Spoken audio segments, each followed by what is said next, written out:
اس programme کے اخراجات جو اسمر منسٹریز کے دوست اور پارٹنرز ادا کرتے ہیں۔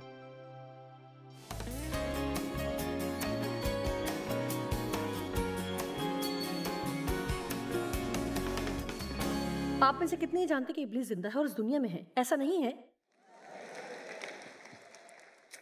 کہ ابلیس کے بارے میں بات کر کے میں لطف اندوز ہوتی ہوں، لیکن دیانتداری کی بات ہے کہ ہمیں اس کی ضرورت ہے۔ ہم بھول جاتے ہیں کہ کچھ چیزوں کی وجہ سے ابلیس ہمارے پیچھے لگا ہوا ہے جو اس دنیا میں اور ہماری زندگیوں میں ہو رہی ہے۔ میں آپ کو بتاتی ہوں کہ کئی سال تک ہم ایک گرجا گھر میں جاتے رہے اور میں نے کبھی بھی ابلیس کے بارے میں پیغام نہیں سنا اور کبھی بھی شیطان پر بھی کلام نہیں سنا۔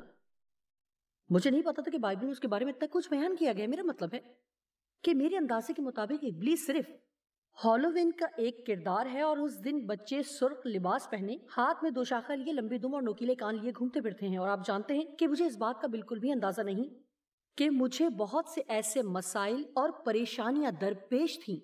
وہ ایک دشمن کی طرف سے تھیں جو ایک برا دشمن ہے، جس نے خدا سے نفرت کی، اور اسے ہر اس شخص سے بھی نفرت ہے جو خدا کی خدمت کرتا ہے۔ یہاں تک کہ جب میں نے یہ حقیقی طور پر جان لیا کہ ابلیس ایک حقیقی وجود ہے، یہ بات مجھے کتاب کے مطالعے سے معلوم ہوئی۔ دراصل یہ پرانی کتاب ہے جو ابھی بھی ابلیس زندہ ہے اس دھرتی پر قائم ہے کے نام سے شائع ہوئی، اور میں ایسے تھی، واو، یہ میرے لیے آنکھیں کھول دینے والی کتاب تھی۔ لیکن پھر مجھے یہ بھی اندازہ نہیں تھا کہ مجھے اس پر اختیار حاصل ہے، یا یہ کہ میں اس کے ساتھ کچھ بھی کر سکتی ہوں۔ لہٰذا جب ہم یہ پہچان لیتے کہ دشمن کیا کر رہا ہے تو ہمیں اس کے ساتھ گزارا کرنے کی کوئی ضرورت نہیں ہے۔ دیکھیں، آپ جانتے ہیں، میں نہیں جانتی کہ مجھے کیا کرنا ہے۔ خیر، آج میں آپ کو بتاؤں گی کہ اسی لیے آج آپ یہاں پر ہیں، ٹھیک ہے؟ لیکن آپ جانتے ہیں کہ 25 سال پہلے میں نے ایک کتاب ذہن کا میدان جنگ تحریر کی، اور یہ آج بھی ہماری پہلے نمبر پر آنے والی کتاب ہے۔ ہم اسے جوش و ولولہ پیدا کرنے والی کتاب کہتے ہیں۔ اس کی فروخت بڑھتی گئی، یہ فروخت ہوتی گئی، اور آج بھی فروخت ہوتی ہے، کیونکہ ہم سب ذہنی سکون چاہتے ہیں، اور ہم سب جانتے ہیں کہ ہمارا ذہن ہمیں بہت زیادہ پریشان کرتا ہے، چاہے ہم جتنا بھی زیادہ اس کے بارے میں سیکھ لیں۔ تاہم ہر ایک روز اختیار کے ساتھ مجھے اپنے غلط خیالات پر قابو پانا ہوتا ہے۔ ابھی بھی مجھے غلط خیالات کو دور پھینکنا اور اچھے خیالات کو اپنانا پڑتا ہے۔ کیا آپ میں سے کوئی ایسا ہے جسے اپنی زندگی میں ہر روز ایسا کرنے کی ضرورت ہے؟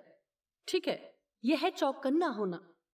اور جب آپ ایسا کرتے ہیں تو یہ ان طریقوں میں سے ایک ہے جس کے ذریعے آپ دشمن کا مقابلہ کرتے ہیں۔ جانتے ہیں، آپ کو اسی طرح سے سوچنا جیسے خدا چاہتا ہے کہ آپ سوچیں، اسی طرح بولیں جس طرح آپ کو یقین ہے کہ خدا چاہتا ہے کہ آپ بولیں۔ اس طرح کرنے سے دراصل آپ کی زندگی میں چیزیں تبدیل ہو جاتی ہیں، کیونکہ ابلیس جھوٹا ہے، اور یہ پہلی چیز ہے جو ہمیں سمجھنی ہے کہ وہ جھوٹا ہے، بلکہ جھوٹوں کا باپ ہے۔ اس میں کوئی سچائی نہیں، وہ جھوٹ کسی بار کچھ نہیں کر سکتا، وہ جھوٹا ہے۔